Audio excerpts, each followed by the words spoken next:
The first sign is not a raid. It is an ordinary message that arrives with too much confidence. You are standing inside a transit station full of tired strangers. Nothing about the room looks dramatic enough to deserve what it is really doing. That is the first thing bad systems understand. They survive longer when the surface stays ordinary.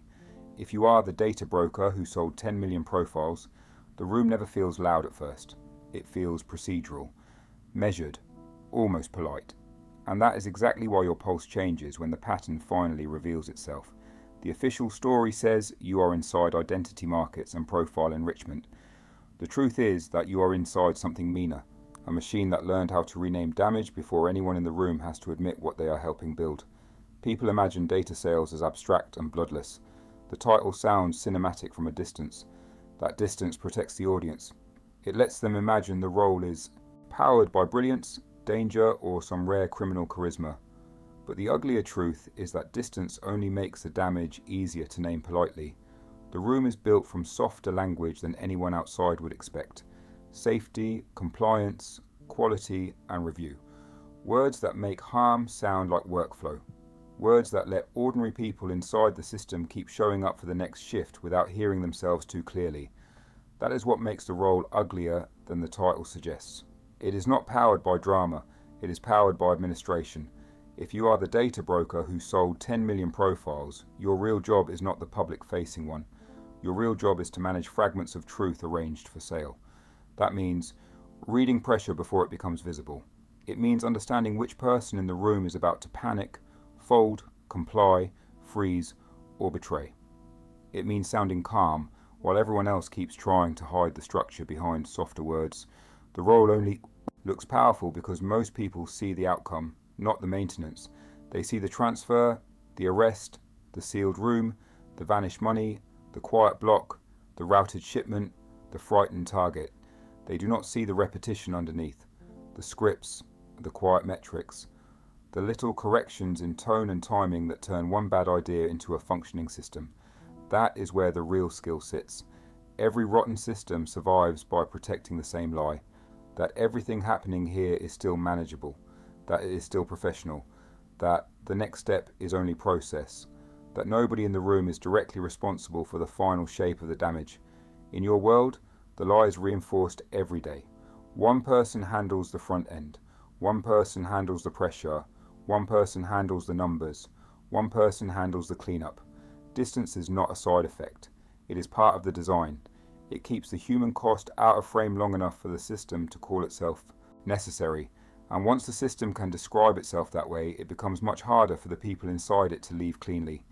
Outside the machine, people always ask the same question: why not walk out? The honest answer is never flattering.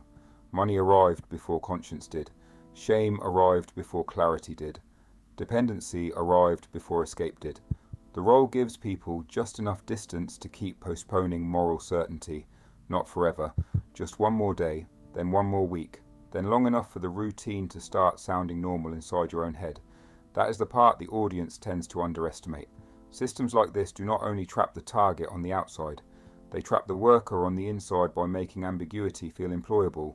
The role always takes payment somewhere private first. Sleep gets thinner. Ordinary conversations start sounding strategic. Every room begins to feel slightly staged. The cost is not only fear, it is distortion. You stop hearing people as whole people. You start hearing indicators. Compliance, risk, need, exposure. That is when you know the machine is working on you too. Because once the role changes the way you saw other human beings in your head, the title stops feeling clever and starts feeling clinical. There is always a moment when the surface story breaks. Usually it happens for a stupid reason. A face, a name, a question, a pause that should not matter, and suddenly does. That is when the role becomes impossible to keep translating into safe office language. The safe vocabulary drops away. You are participating in ordinary people being reduced into searchable exposure. Not abstractly, not someday, now. And once you see that clearly, the room never fully returns to normal again. The part outsiders almost never picture is the routine. Most shifts inside the data broker, who sold 10 million profiles, do not feel dramatic enough to justify the title. They feel like checking numbers, reading faces. correcting tone, and noticing which small inconsistency will matter later. That is how identity markets and profile enrichment keeps functioning without looking like a crisis every minute. The room survives on repetition because repetition makes ugly work feel ordinary. Somebody updates the sheet, somebody checks the route, somebody rewrites the explanation before anyone has to say the honest word for what just happened. The more practiced the routine becomes, the easier it is for people inside it to mistake maintenance for professionalism. That is why the role can look calm even while everyone in it is quietly calibrating fear. The second thing outsiders miss is what failure actually means here. In worlds like this, failure is never only a mistake on paper. It immediately becomes a question about loyalty, competence, exposure, and whether somebody is already preparing a version of the story that leaves you holding the damage alone. The money, the route, the file, the target, the lie, the missing hour, or the wrong call log all become social evidence long before they become official evidence. That is why the room learns to fear inconsistency more than morality. Morality can be postponed, suspicion cannot. And once suspicion enters the room, everyone starts editing themselves at the same time. That is when the title stops sounding powerful and starts sounding fragile. People love asking why someone in the data broker who sold 10 million profiles does not simply walk away. The answer is that leaving is rarely one clean decision.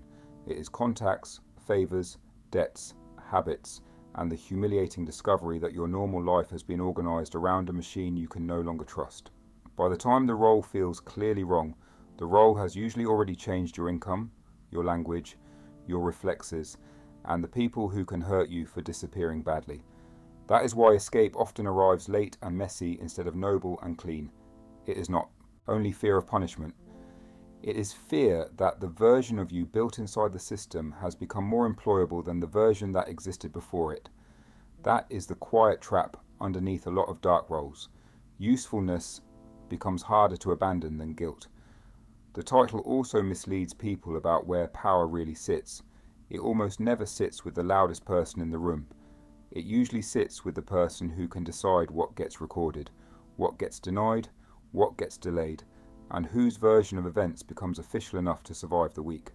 That is why roles like the data broker who sold 10 million profiles become more dangerous as they become more administrative.